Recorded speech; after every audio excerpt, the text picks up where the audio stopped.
ዛሬ የምናየው የቤተክርስቲያንን ባህሪያት ነው። ብዙ ጊዜ በመጻሕፍት በተለምዶ የምናገኘው ቃል የቤተክርስቲያን ባህሪያት የሚል ነው። የቤተክርስቲያን ጠባያት ማለት ይቻላል አንድ ነው እዚህ ጋር አውዱ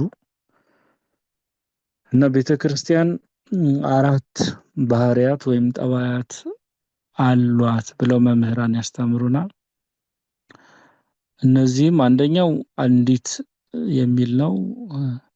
ቤተክርስቲያን አንዲት ናት ወይም አንዲት የመሆን ጠባይ አላት። ሁለተኛ ቅድስት ናት፣ ቅድስት የመሆን ጠባይ አላት። ሶስተኛው ሐዋርያዊት ናት። አራተኛውና የመጨረሻው ደግሞ ኩላዊት ናት። ኩላዊት የሚለውን አጽናፋዊት ብለው የሚገልጹ ሊቃውንት አሉ። ትርጉሙ አንድ ነው ኩላዊት እና አንዲት ናት ቤተክርስቲያን ምን ማለት ነው? አሁን ቤተክርስቲያን ብለን በፕሮፐር ሴንስ በትክክለኛው አነጋገር በትክክለኛው አገባብ በመጽሐፋዊው በወንጌላዊው ካልን ቤተክርስቲያን እነዚህ አራቱን ጠቅልላ የምትይዝ ናት። ከአራቱ ካጎደለች ቤተክርስቲያን መሆኗ ያበቃል ማለት ነው።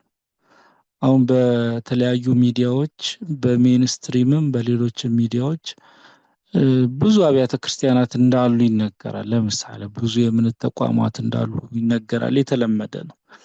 በትክክለኛው አውድ በፕሮፐር ሴንስ ብዙ ክርስትና ሊኖር አይችልም። ብዙ አይነት ሃይማኖቶችም በትክክለኝነት ማለት ነው በእውነተኝነት ብዙ ሃይማኖቶች አይኖሩም። እንደዚያ ሁሉ ብዙ አብያተ ክርስቲያን ወይም ቤተክርስቲያኖችም አይኖሩም በአይነት ማለት ነው። ስለዚህ ጌታ አንድ ነው፣ ክርስቶስ አንድ ነው፣ አምላክ አንድ ነው። አሐዱ አምላክ ብለን ነው የምናመልከው። ጌታ ክርስቶስም አንድ ነው። ጌታችን ኢየሱስ ክርስቶስ አንድ አካል አንድ ባህሪ በተዋህዶ ነው። እንደውም እኔ ነኝ የሚለው እሱ እኛ ብሎ ራሱን አይጠራም ለምሳሌ እና የመሰረታትም አካሉ የሆነችውም ቤተክርስቲያን ልክ እንደ ጌታዋ እንደ ራሷ እንደ ክርስቶስ አንዲት ናት። ሌላ የላትም ነው ቤተክርስቲያን። ሌላ ፓራሌል በትይዩ የምትታይ የምትቆጠር ሌላ ደግሞ ቤተክርስቲያን የላትም እና ኤሰንሷ ዋናው ባህሪዋ ቤተክርስቲያን አንድ መሆን ነው። አሁን ከአምላካችን ጀምረን ከስሉስ ቅዱስ ከሥላሴ ጀምረን ባለፈውም አንስተናል ቤተክርስቲያን አርአያ ሥላሴ መሆኗን እንግዲህ እየገለጽ ነው። ኮንሲስተንትሊ በወጥነት እየተገለጸ የሚመጣ ጉዳይ ነው። አሁንም እዚህ ላይም እናገኘዋለን። አብ ወልድ መንፈስ ቅዱስ አሐዱ አምላክ አንድ አምላክ እንደምንል ጌታችንና አምላካችን መድኃኒታችን ኢየሱስ ክርስቶስ አንድ ጌታ ነው እንደምንል ቤተክርስቲያንም እንደዚሁ አንዲት ናት። ወደ ቤተክርስቲያንም እኛን ራሱ የሚጨምረን ምስጢረ ጥምቀትም አንዲት ነው፣ አንድ ነው፣ የሚደገም አይደለም። አሁን ይህን ሁሉ ያጠቃልልና ቅዱስ ጳውሎስ በዚህ በኤፌሶን መልእክቱ ምዕራፍ 4 ቁጥር 5 ላይ አንድ ጌታ ይላል። አንድ ጌታ፣ አንድ ሃይማኖት፣ አንዲት ጥምቀት ይላል። ለምሳሌ አንድ ጌታም አንድ ሃይማኖትም አንዲት ጥምቀትም ያሉት በአንዲት ቤተክርስቲያን ነው። አንድ ጌታም የሚመለክባት እውነተኛው ጌታ ማለት ነው።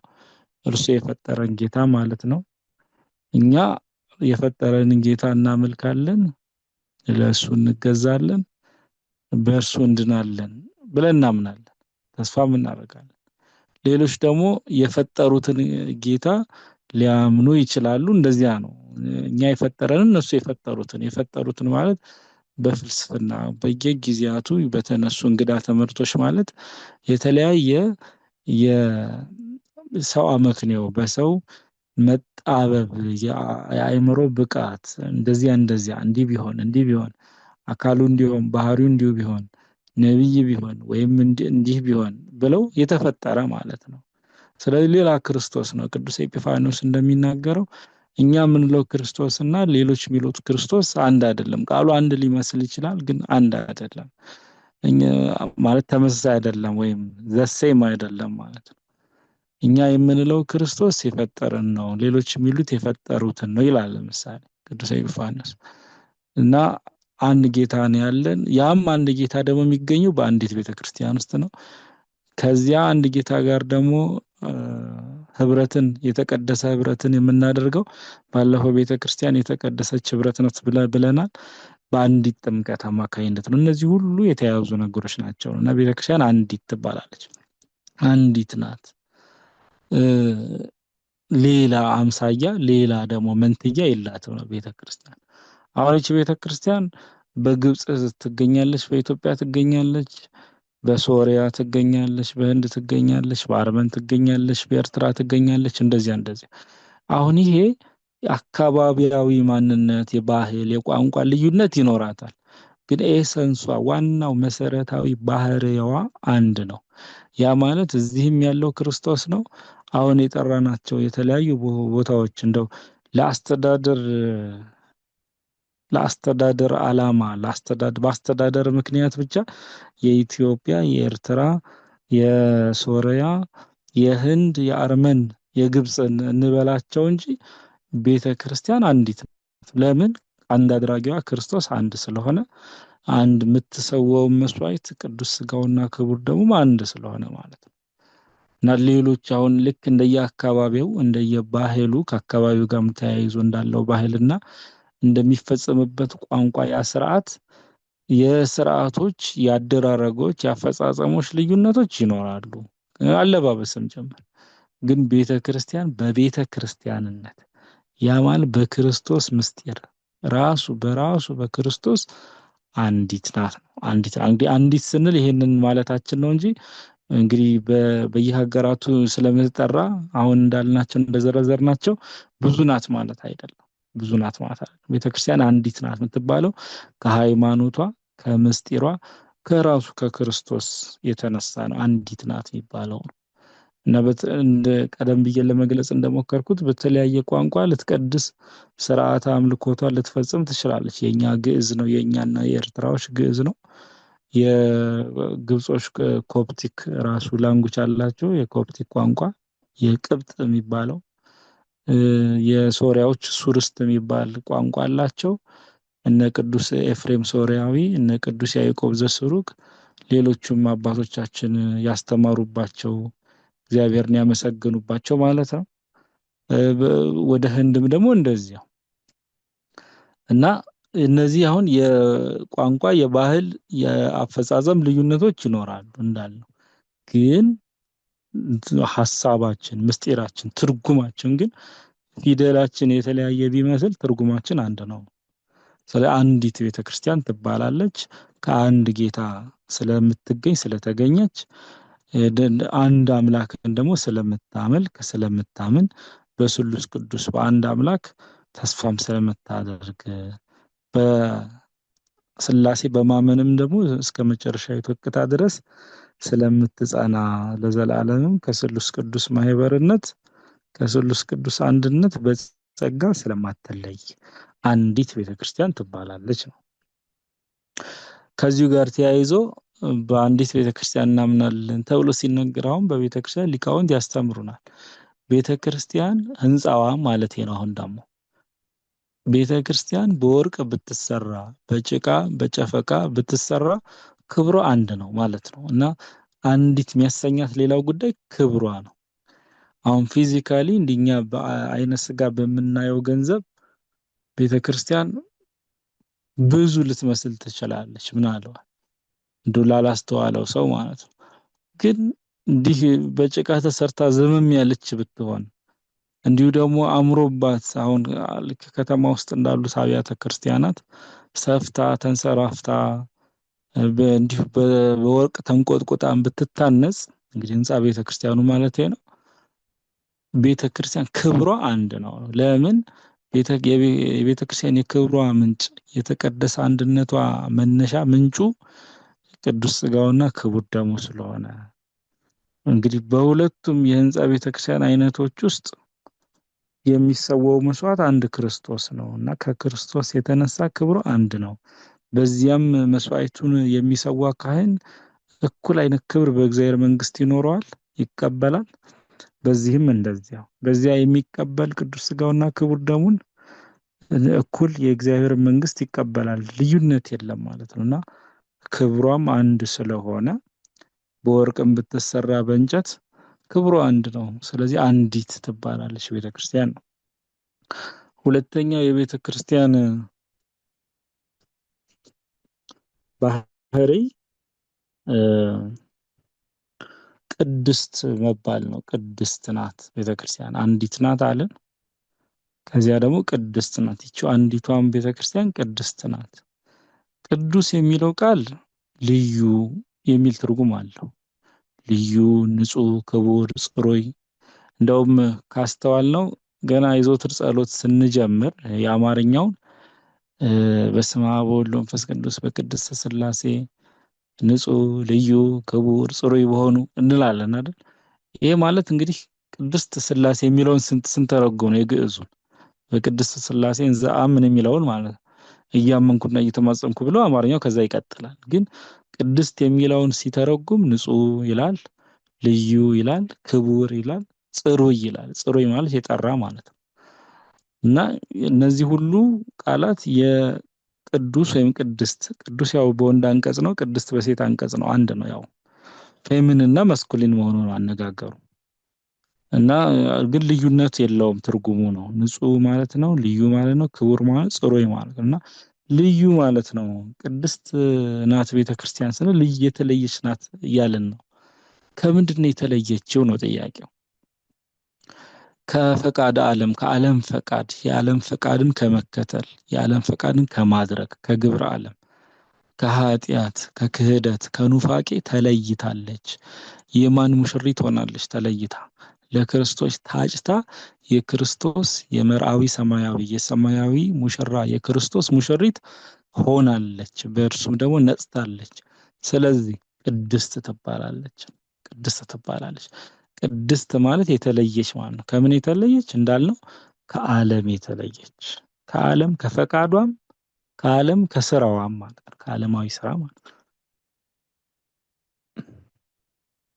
ከሞት የተለየች ወደ ህይወት የገባች ህይወት ክርስቶስ ስለሆነ ማለት ነው። ከዲያብሎስ የተለየች በቀጥቃጭ በክፉ ገዢ በዲያብሎስ ስር ሳትሆን አሁን በመልካሙ ገዢ በባህሪ አምላክ በክርስቶስ በእርሱ ስር ስለሆነች በእርሱ የረድኤት ክንፍ ስለተጠለለች። የዓርብ ውዳሴ ማርያም ገና ሲጀምር እንዲሁ ነው የሚለው፣ በክንፈ ረድኤቱ አስጠለለን ነው የሚለው፣ ጠበቀን ነው የሚለው። እና ቅድስት መለየቷን ለመናገር ቤተክርስቲያን ዋና ዋና ከሚባሉ ባህሪያቶቿ ወይም ጠባያቶቿ አንዱ ቅድስት መባል ነው። ቅድስት ናት ነው። ሌላው ደግሞ እሺ ቅድስት የተለየሽ በሚለው ነው እስካሁን ያለውን ያብራራ ነው። በሌላ በኩል ደግሞ በክርስቶስ ደም የነጻችና የተቀደሰች ነች።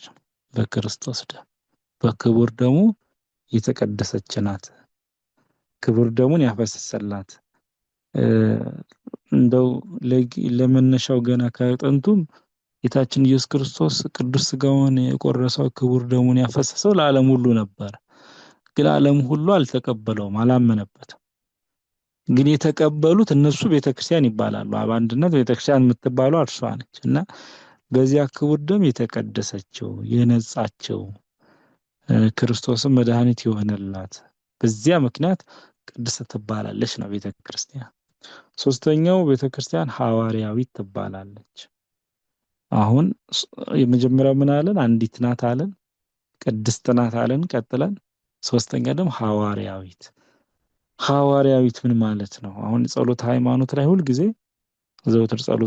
የዘወትር ጸሎት ውስጥ ይገኛል። ከአባታችን የቀጥለው ወነአምን ባህቲ ቅድስት ቤተ ክርስቲያን እንተ ላዕለ ኩሉ ጉባኤ ዘሐዋርያት።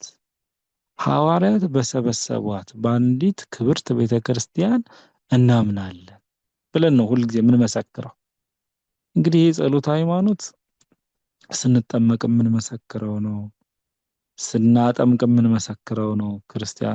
የክርስትና አባት የክርስትና እናት ስንሆን እኮ የተጠማቂውን ሕፃን አውራ ጣቱን ይዘን በእርሱ ፈንታ እኛ ጸሎት ሃይማኖትን እንደግምለታለን፣ እንጸልያለን፣ ሃይማኖታችንን እንመሰክራለን ማለት ነው። የኛም የራሳችን በኋላም ደግሞ ወደ ቅዳሴውም ስንገባ ቅዱስ ምስጢርን ከመቀበል አስቀድሞ ጸሎተ ሃይማኖት እንበል ይላል ዲያቆኑ። በጥበብ እግዚአብሔር ሆነን ጸሎተ ሃይማኖትን እንበል ይላል እና ይሄንን ጸሎተ ሃይማኖት እንደግማለን። ምን ማለት ሃይማኖታችንን እንመሰክራለን። እዚያ ሃይማኖታችን የምንመሰክርበት ዋና ጸሎት ውስጥ ነው የሚገኘው።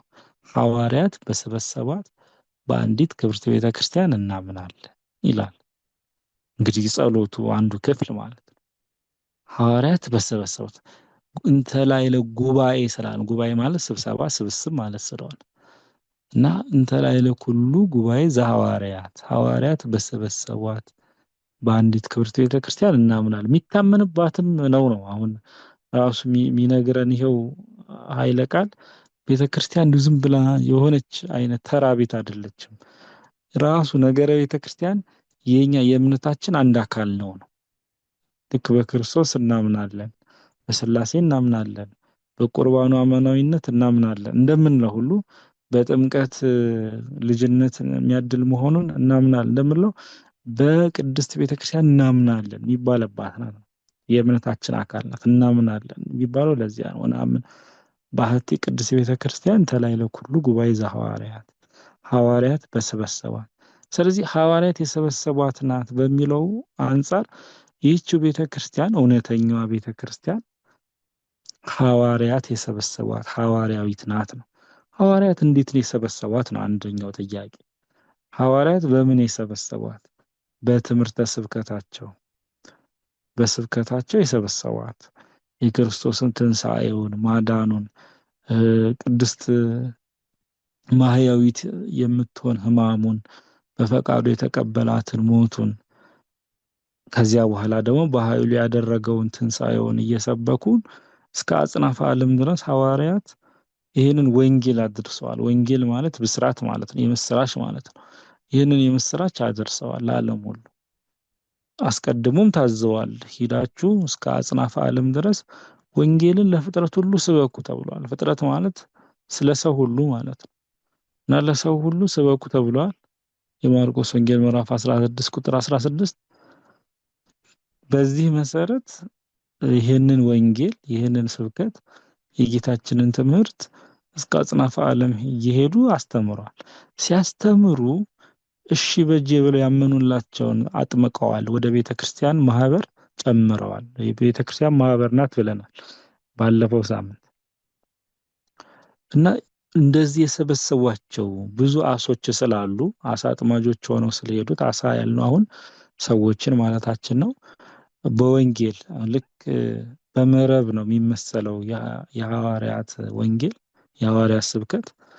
ስለዚህ ልክ አንድ አሳ አጥማጅ መረቡን ባህር ውስጥ ጥሎ አሶችን ሰብስቦ እንደሚያጠምድ እንደዚሁ እነሱም ደግሞ ወንጌልን አስተምረው ትክክለኛውን እውነተኛውን ስብከት ሰብከው ነፍሳትን አጥምደዋል ነው። ለክርስቶስ ለሕይወት አጥምደዋል ነው። ወደ ቤተ ክርስቲያን አምጥተዋል ነው። ደምረዋል ነው። ጨምረዋል ነው። ስለዚህ ሐዋርያዊት ትባላለች። በሐዋርያት ስብከት ስለተስፋፋች ቤተ ክርስቲያን አንድ። ሁለተኛ ደግሞ ሐዋርያዊት የሚያሰኛት ቤተ ክርስቲያን በሐዋርያት ክህነት ትቀጥላለች። በሐዋርያት ክህነት ተመስርታለች፣ ሰፍታለች። እንደገና ደግሞ በሐዋርያት ክህነት እስከ ዓለም ፍጻሜ ድረስ ትኖራለች፣ ትቀጥላለች ነው። ይሄ የሐዋርያት ክህነት እንዴት ነው የሚደርሰው ቢባል ሐዋርያት ተከታዮቻቸውን ደቀ መዛሙርቶቻቸውን እጃቸውን እየጫኑ ክህነትን ሾሟቸዋል። ሐዋርያትን ማን የሾመው? ራሱ ጌታ ነው። ከማድረጉ በፊት ከድቁና ጀምሮ እስከ ሊቀ ጵጵስና እስከ ፓትርያርክነት ድረስ ያሉትን የክህነት ማዕርጋት ሰጥቷቸው አሳድሮባቸው ነው ያደረገው። እነሆ እስከ ዓለም ፍጻሜ ድረስ ከእናንተ ጋር ነኝ ብሎ ይህንንም ቃል ኪዳን ሰጥቷቸው ነው ያደረገውና የክህነት ጸጋ በቤተ ክርስቲያን ዘንድ በሐዋርያት ዘንድ ስላለ ሐዋርያትም ደግሞ ከተከታዮቻቸውን ጥቂቶቹን ለዚህ ለወንጌል አገልግሎት ምስጢራትን ለመፈጸም ይሆናሉ ብለው ያሰቧቸውን መንፈስ ቅዱስን የሚያመለክታቸውን እነርሱን በድቁና በቅስና ሾሟቸዋል። እነ ቅዱስ እስጢፋኖስ በሐዋርያት የተሾሙ ናቸው። ሌሎችም እነዚሁ እነ ቅዱስ ጢሞቴዎስም ሌሎች እና በሐዋርያት ተሾሟል። እነሱም ደግሞ እንዲሁ የሚመጣውን የሚተካውን ጄኔሬሽን ትውልድ የቤተ ክርስቲያን ትውልድ ለክህነት የሚሆኑትን ለእግዚአብሔር አምላክ እንዳመለከታቸው ይሾማል። ልክ እንዲህ እንዲህ እያለ እስከ ዛሬ ድረስ ደርሷል ማለት ነው። እስከ ዓለም ፍጻሜ ድረስ ይቀጥላል ማለት ነው። ይህ የሐዋርያት ክህነት ነው። ራሱ ትስስሩ አለ ማለት ነው እንጂ ዝም ብሎ ማንም ለምሳሌ አሁን ሌሎች በየአዳራሾቻቸው እንደሚያደርጉ ዝም ብሎ በክህነት እንደዛ አይደለም። እንደዛ አይደለም። ራንደም አይደለም። ዝም ብሎ በዘፈቀደም ቢሆን አይደለም። እና አሁን የቅዱስ ቤተ ክርስቲያን ክህነት የክህነቷ ሐረግ ሲመዘዝ እንግዲህ እየመዘዝን እየተከተልን ወደኋላ ብንሄድ ሐዋርያት ጋር ነው የምንደርሰው ማለት ነው። ልክ እንደ ነፍስ መሰለው ያስተምራሉ መምህራን። አሁን ነፍስ እንዴት ነው ከትውልድ ወደ ትውልድ ከወላጅ ወደ ልጅ የምትተላለፈው? ከአባትና ከእናት ልክ ከስጋቸው ስጋ ከነፍሳቸው ነፍስ ይነሳና ያ ልጅ ይወለዳል። ያ ነፍስን የምናገኝ እኛ ከወላጆቻችን ነፍስ። ልክ እንደዚህ ሁሉ ክህነትም እንደዚያው ነው። አሁን በክህነትም እንደ ነፍስ ነው ማለት ነው አሸጋገሩ እንደ ነፍስ እንጂ ዝም ብሎ ይሄ እየተቆራረጠ እና ደግሞ ሰው በፈቀደው በየአዳራሹ የሚሿሿሙ አይደለም። ወይም ሾምኩ የሚባለው አይደለም ማለት የሚባል ነገር አይደለም። ክህነት ከባድ ነገር ነው እና ትክክለኛው የቤተ ክርስቲያን ክህነት ወደኋላ ብሄድ አሁን ለምሳሌ አንድ የምናውቃቸው ካህን ወይም አንድ የምናውቀው ዲያቆን ቢኖር እነርሱን የሾሙ እንግዲህ አንድ ሊቀ ጳጳስ ይኖራሉ። ለሊቀ ጳጳሱ ደግሞ ጵጵስናንም ሆነ ክህነት ቅስናን ማዕረግ የሰጡ ደግሞ ሌላ ጳጳስ አሉ። ለእሳቸውም ደግሞ የሰጡ ሌላ ጳጳስ አሉ። ልክ እንዲህ እያልን ወደኋላ ብንሄድ ሐዋርያት ጋር ነው የምንደርሰው። በነገራችን ላይ ሐዋርያት ጋር አሁን የኛ የኢትዮጵያ ኦርቶዶክስ ተዋሕዶ ቤተክርስቲያን ካህናት ወደኋላ የክህነታቸውን ሐረግ እየተከተሉ የሄዱ ቅዱስ ማርቆስ ጋር ነው የሚደርሱ። መንበረ ማርቆስ ስለሆነ ማለት ነው የኛ መነሻ መንበራችን ማለት ነው ከግብጽ ማለት ነው። ስለዚህ ማን ጋር ይሄዳሉ? ከሐዋርያት ወገን የሆነ ቅዱስ ማርቆስ ጋር። የቅዱስ ማርቆስ ደግሞ ከየት ነው? ከሐዋርያት ከጌታ ነው። ዞሮ ዞሮ ምንጩ መነሻው ነው። የሌሎችም እንደዚሁ በትክክለኛው በእውነተኛው ቤተክርስቲያን ውስጥ ያሉ ሰዎች ክህነት ወደኋላ እየተመዘዘ ወደኋላ እየተቆጠረ ቢኬድ ጌታና ሐዋርያት ጋር ነው የሚያደርሰን ነው። እና ሐዋርያዊት መባሉ አንደኛ በሐዋርያት ስብከት መስፋፋቷን፣ በሐዋርያት ትምህርት መጽናቷን፣ ሁለተኛ ደግሞ በሐዋርያት ክህነት ምስጢራትን መፈጸሟን፣ በዚህም ሕልውናዋን እያስጠበቀች እስከ ዓለም ፍጻሜ ድረስ እንደምትኖር ያመለክታል። ክህነት፣ ትምህርት፣ ስብከት የምንለው በሙሉ በምን ይጠቀልላል? በትውፊት ይጠቀልላል። እና የሐዋርያዊ ትውፊት ባለቤት በመሆኗ እውነተኛዋ ቅድስት ቤተ ክርስቲያን ሐዋርያዊት ትባላለች፣ አፖስቶሊክ ትባላለች ማለት ነው። አፖስቶሊክ ትባላለች ነው። እንደውም በዚህ የሐዋርያት ሥራ ምዕራፍ 2 ቁጥር 38 ጀምሮ ስናየው የሐዋርያት ሥራ ምዕራፍ 2 ቁጥር 38 ላይ ስናየው የመጀመሪያዎቹ ክርስቲያኖች በተለይ አሁን በበዓለ ጰራቅሊጦስ በአንድ ቀን በቅዱስ ጴጥሮስ ስብከት 3000 ሰዎች ተጠምቀዋል፣ ወደ ቤተክርስቲያን ገብተዋል። እና ስለነሱ እንዴት ነው ታዲያ አኗኗራቸው ብለን ብንጠይቅ መልስ ይሰጠናል። አሁን የጠቀስነው ጥቅስ አሁን የአሁኑ ቦታ ማለት ነው። የሐዋርያት ሥራ ምዕራፍ 2 ቁጥር 38 ላይ ምን ይላል? በሐዋርያትም ትምህርት በጸሎት እንጀራውንም በመቁረስ በአንድነትም ይተጉ ነበር ይላል። አሁን ብዙ ነገር ነው እዚህ ጋር እያነሳው። በሐዋርያትም ትምህርት ይላል የመጀመሪያዎቹን ክርስቲያኖች ሲናገር፣ በሐዋርያትም ትምህርት በጸሎት ሁለተኛ፣ እንጀራውንም በመቁረስ ሶስተኛ፣ በአንድነት አራተኛ፣ በእነዚህ ሁሉ ይተጉ ነበር ይላል። እና ያስቀደመው እንግዲህ ያረሳው ቅዱስ ሉቃስ የሐዋርያት ሥራን ሲጽፍ ምንድነው በሐዋርያት ትምህርት ነው።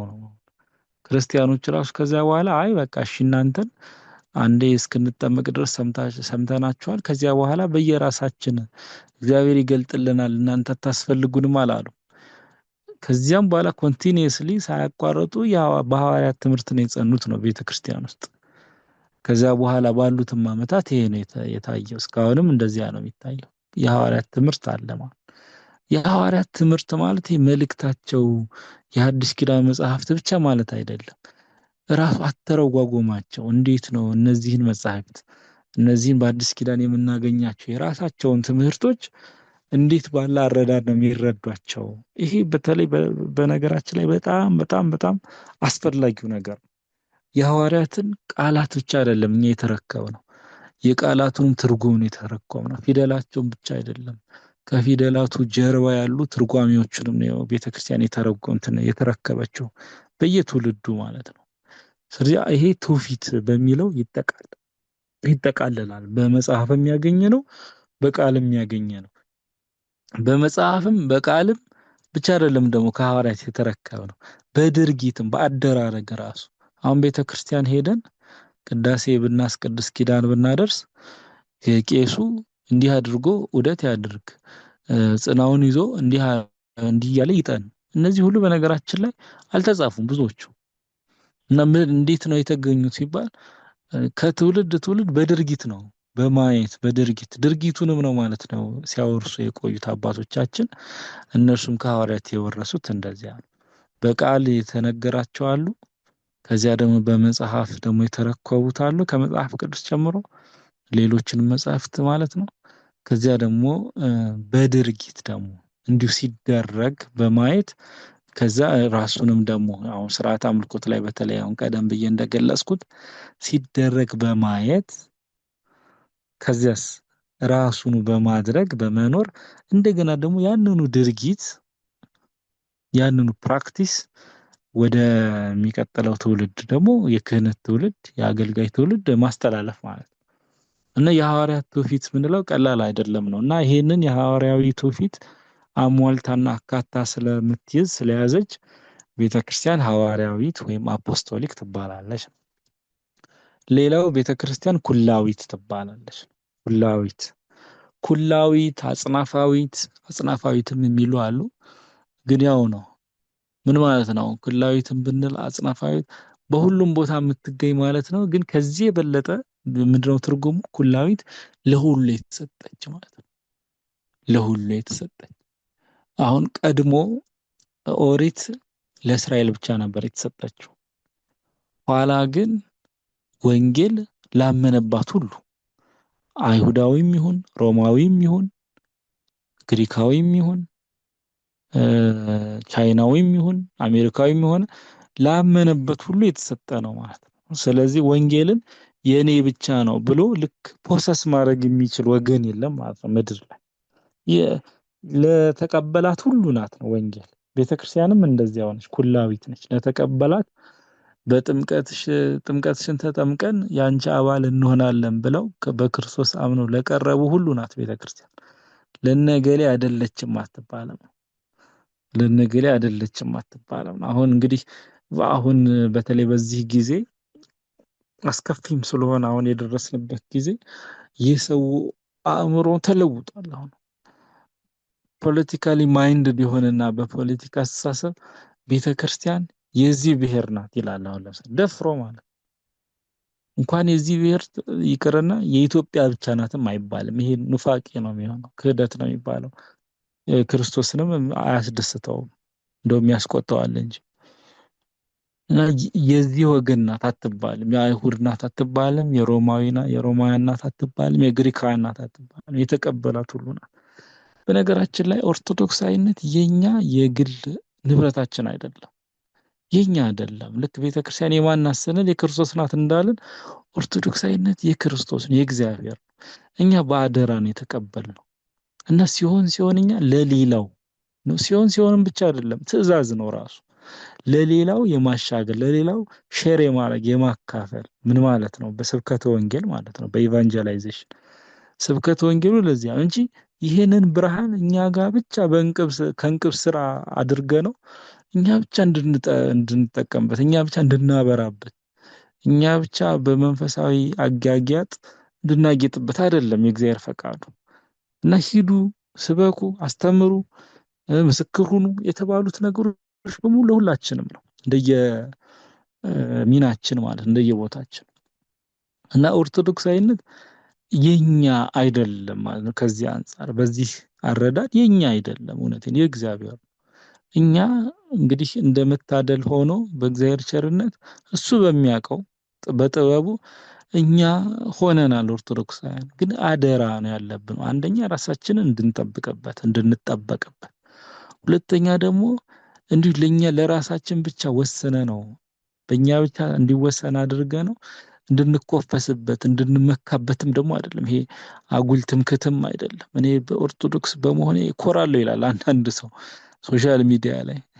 እኔ አሁን እንዲህ አይነቱ ነገር እግዚአብሔርን ደስ ያሰኛል ስንል አይደለም። ምክንያቱስ ስጋዊ ስሜት ነው። ያ ስጋዊ ስሜት ሲገለጽ ነው። እና በእውነት ኦርቶዶክሳውያን እንደሆንን ያጽናን ነው የሚባለው እንጂ እንደውም በመሆኔ እኮራለሁ።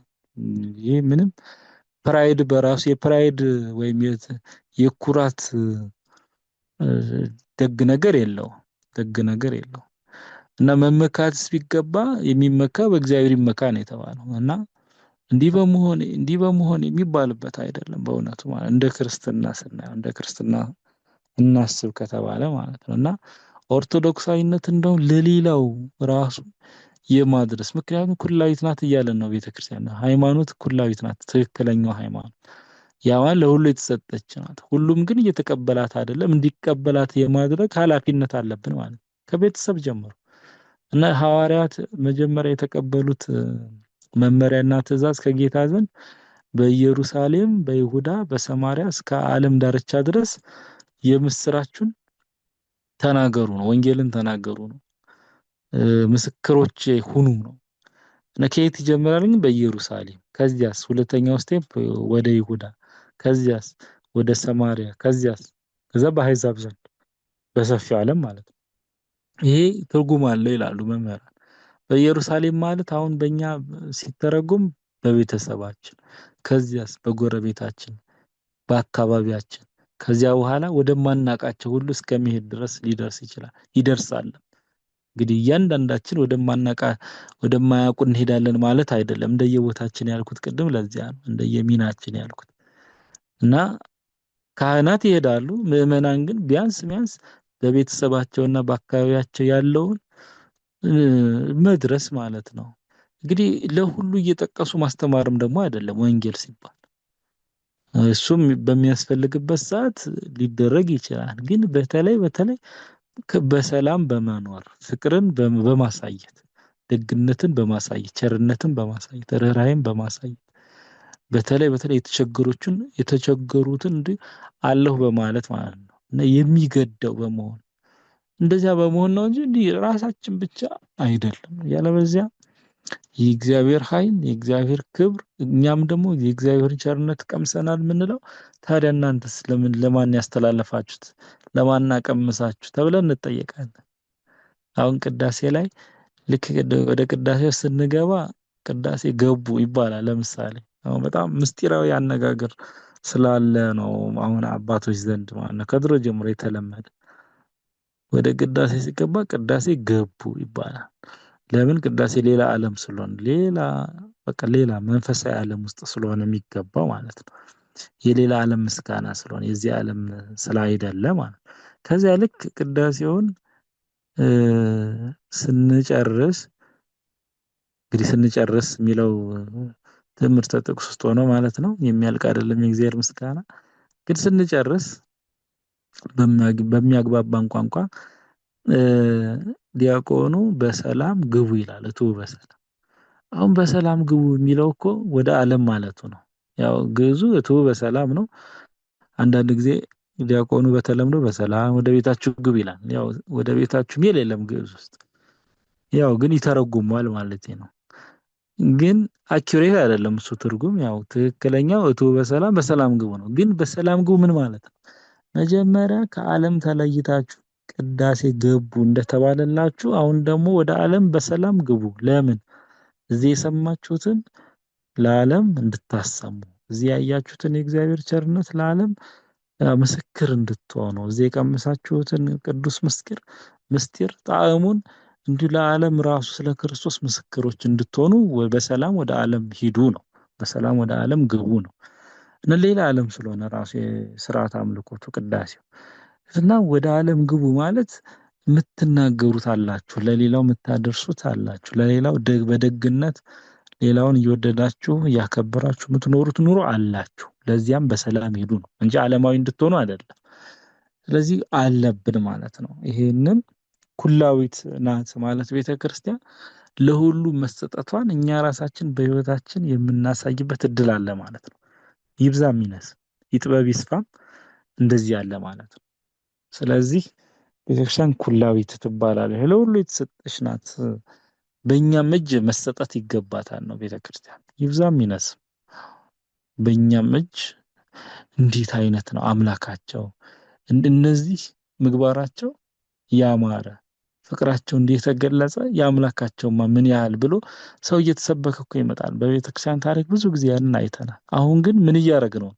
እግዚአብሔርን ዝም ብሎ ደረቅ እውቀት እያደረገው ነው። እግዚአብሔርን እግዚአብሔርን ደረቅ እውቀት በቃ ዝም ብሎ ጥቅስ ብቻ እንደው ከተሸመደደም ጥቅስ መሸምደድ እና ለጆሮ ቀለብ ዝም ብሎ በየጉባኤው ላይ እየተቀመጡ ከዚያ መመለስ። ግን ምንም ለውጥ የለም። በቤተሰብ ውስጥ ለውጥ የለም፣ ሰላም የለም፣ መከባበር የለም፣ ለፍቅር ብሎ መሸናነፍ የለም።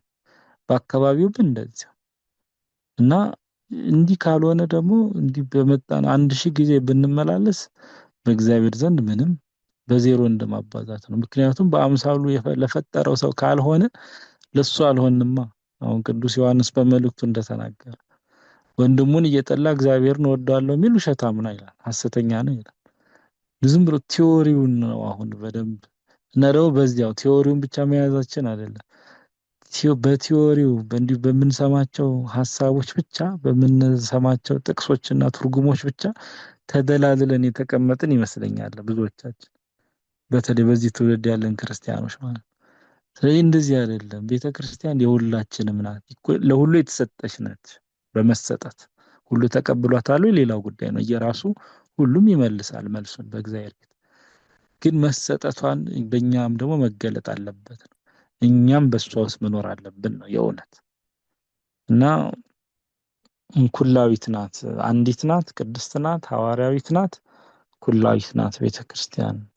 ለተወሰነ ወገን ብቻ የምትሰጥ አይደለችም ነው። አሁን ቤተክርስቲያን ወይም አቅሌሲያ ኢክሌሲያ የሚለው የግሪኩ አቅሌሲያ ተብሎ በእኛም በግዕዙ መጥቷል።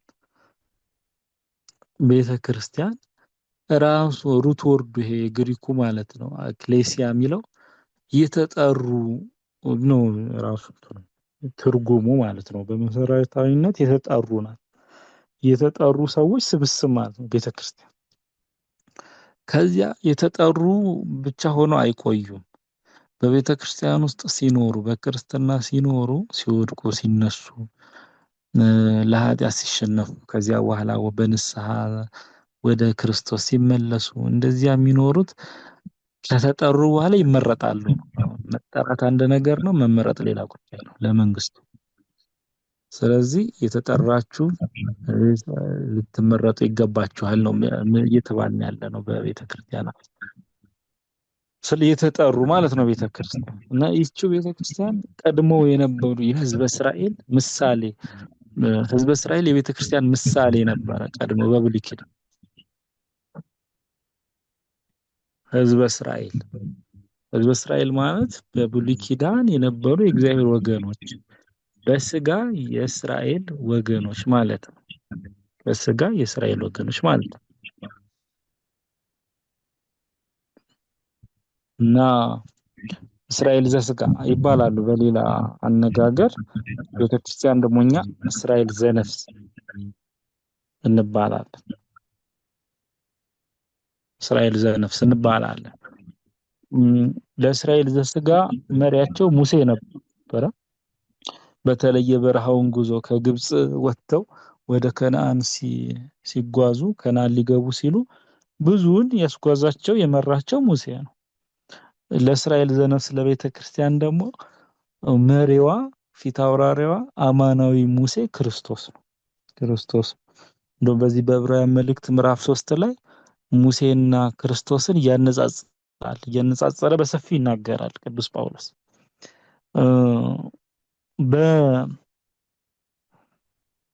በብሉይ ኪዳን ለእስራኤል ዘሥጋ መነሻቸው ዋና አባታቸው አብርሃም ነበር። አሁንም በሐዲስ ኪዳን ደግሞ ከአብርሃም በዘርህ አሕዛብ ሁሉ ይባረካሉ እንደተባለ በዘርህ ነው ያለው፣ በዘሮችህም አላለም። ያ ዘርህ የተባለው ክርስቶስ ነው ይለናል ቅዱስ ጳውሎስ በመልእክቱ። እና ክርስቶስ ለሁሉ በረከት ሆነ፣ ሁሉንም ደግሞ የሚባርክ አምላክ ነው። አሁን በእስራኤል ዘሥጋ በብሉይ ኪዳን ከግብጽ ግዞት ነፃ ወጥተዋል። እስራኤል ዘነፍስ ደግሞ ከዲያብሎስ ከሲኦል ነፃ የወጣነን ነው። እኛ በጥምቀት በቅዱስ ሥጋውና በክቡር ደሙ በክርስቶስ በአጠቃላይ ከዲያብሎስ ግዛት ከሲኦል እንዲሁ ነፃ ወጥተናል ነውና በብሉይ ኪዳን የነበሩ እስራኤል ዘሥጋ ከግብጽ ግዞት ነፃ ሲወጡ ንሴብሖ ለእግዚአብሔር ስቡሐ ዘተሰብሐ፣ እግዚአብሔርን ምስጉን የሆነ እና የሚመሰገን እግዚአብሔርን አመስግነው እያሉ እያመሰገኑ ከበሮ እየመቱ እንደ እግዚአብሔር አምላካቸውን ሲያመሰግኑ እንዳየን እንዲሁ ደግሞ በሐዲስ ኪዳን አሁንም ንሴብሖ እንላለን። አሁን በተለይ ዓርብ ስቅለት ላይ ይሄ ይታያል አይደል? ልክ ዓርብ ሕማማት ላይ 11 ሰዓት ላይ ነፍሳት ከሲኦል ወደ ገነት የተሸጋገሩበት ሰዓት ስለሆነ ንሴብሖ ለእግዚአብሔር ስቡሐ ዘተሰብሐ እንላለን። ራሱ ከሊቃውንት ጋር ማለት ወምድርኒ ትገብር ፋሲካ እንላለን። ከዛ በኋላ ደግሞ በእሑዱ ማለት ነው ምድር ፋሲካን ታደርጋለች ተሐጽባ በደመ ክርስቶስ፣ ምክንያቱም በክርስቶስ ደም ታጥባለችና። ቀድሞ ግን ይቺ ምድር እሾህና አሜከላን ታበቅልብሃለች ተብሎ ነበር የሰው ልጅ። ኋላ ግን ምድር ሰውነታችን አሁን ምን ታደርጋለች? ፋሲካን ታከብራለች፣ በፋሲካ ትደሰታለች፣ በክርስቶስ ደም ስለታጠበች ይላል። እና አሁን የቀድሞቹ እስራኤላውያን ጊዜያውያን ነበሩ፣ በረከታቸውም ጊዜያዊ ነበረ፣ ከሰማይ ከደመና በታች ነበረ። ይህች ቤተክርስቲያን እስራኤል ዘነፍስ ግን በረከቷም ራሱ ክርስቶስ ነው። በረከት የሚያድላትም አምላክ ራሱ ክርስቶስ ነው። ጉዞዋም ደግሞ እስከ ሰማይ ድረስ ነው፣ እስከ ገነት እስከ መንግስተ ሰማያት ድረስ ነው። እና የቀደሟቸዋ እስራኤል ዘሥጋ የበግን የፍየልን በአጠቃላይ የእንስሳት መስዋዕትን የምታቀርብ የእህል ቁርባንን የምታቀርብ ነበረች። እና በዚያ ምክንያት ጊዜያዊ እርቅን ጊዜያዊ ሰላምን ታገኝ ነበረ። በእስራኤል ዘነፍስ በቤተ ክርስቲያን ዘንድ ግን ይሄ በምን ተለውጧል ነው? ራሱ ክርስቶስ ሆኗል ነው መስዋዕቱ ክርስቶስ ሆኗል። ሃይማኖተ አበው ዘቅዱስ ጎርጎርዮስ ዘኑሲስ ላይ የጎርጎርዮስ ዘኑሲስ ሃይማኖተ አበው ላይ ምን ይላል ሊቁ? ለሊሁ ሰዋኢ ካህን ወለሊሁ መስዋዕት ወለሊሁ ተወካፌ መስዋዕት ምስለ አቡሁ ወመንፈስ ቅዱስ። እርሱ ራሱ የሚሰዋ ካህን ነው፣ እሱ ራሱ የሚሰዋ መስዋዕት ነው። እሱ ራሱ ደግሞ ከአብና ከመንፈስ ቅዱስ ጋር መስዋዕቱን የሚቀበል አምላክ ነው። የእስራኤል ዘነፍስ ተስፋ ይሄ ነው። በነገራችን ላይ ቤተ ክርስቲያን እና ቀድማ የነበረችው ህዝበ እስራኤል በብሉይ ኪዳን የነበረችው እስራኤል ዘሥጋ በሐዲስ ኪዳን ላለ ነው ለእስራኤል ዘነፍስ ለቤተ ክርስቲያን ምሳሌ ነበሩ ማለት ነው። ምሳሌ ነበሩ። እነርሱ ጥላ ነበሩ፣ እኛ አካል ሆነን ማለት ነው። ቅዱስ ዮሐንስ አፈወርቅ እንደተናገረ ምንድነው ተተክላ አበበች ሶኩ ወይም እሾሁ ለማን ተረፈ? ለአይሁድ ተረፈ። አበባው ለማን ነው? ለቤተክርስቲያን። ቤተክርስቲያን አጌጠችበት ይላል። ለምሳሌ ያነጻጽራል። ሶኩ የተባለው እሾሁ ኑፋቄው ክህደቱ በራሳቸው ፈቃድ በራሳቸው ምርጫ ክርስቶስን ባለመቀበላቸው ባለማመናቸው በእርሱ የእግዚአብሔር ልጅ እንደሆነ ባለማመናቸው እንደውም በተቃራኒው እርሱ ላይ በመፍረዳቸው በሐሰት ሶኩ እሾሁ ለነሱ ተረፈ፣ ለኛ ግን በአበባው አጌጠችበት ይላል ሃይማኖተ አበው ላይ ቅዱስ ዮሐንስ አፈወርቅ። እና ግን ያነጻጽራል ነው። እነርሱ የቤተ ክርስቲያን ምን ነበሩ? ምሳሌ ነበሩ። አማናዊቷ ግን ይህች ቅዱስ ቤተ ክርስቲያን ነች። ለጽድቅ የተጠራችው፣ ወደ መንግስቱ የተጠራችው፣ ለመንግስቱም የተመረጠችው ቤተ ክርስቲያን ማለት ስንነሳ እንዳልነው የተጠሩ ሰዎች ስብስብ ማለት ነው። ለምን የተጠሩ? ለመንግስቱ የተጠሩ፣ ለጽድቅ የተጠሩ መጠራታቸውን ቢያጸኑ ምን ይላል? ይመረጣሉ። መጠራታችሁንና መመረጣችሁን ታጸኑ ዘንድ ከፊት ይልቅ ትጉ ይላል። ለምሳሌ ሐዋርያ አሁን መጀመሪያ ምን ይቀድማል? መጠራት ይቀድማል። መጠራትን ካጸና ደግሞ መመረጥ ይመጣል ማለት ነው። ከመመረጥ በኋላ መክበር፣ በዘላለማዊ ክብር መክበር ይከተላል ማለት ነው። እና ይሄንን አይተናል። በሚቀጥለው ጊዜ ስለ ቤተ ክርስቲያን ትውፊት ሰፋ አድርገን የምናይበት መርሃ ግብር ይኖረናል ማለት ነው። ወስብሐት ለእግዚአብሔር።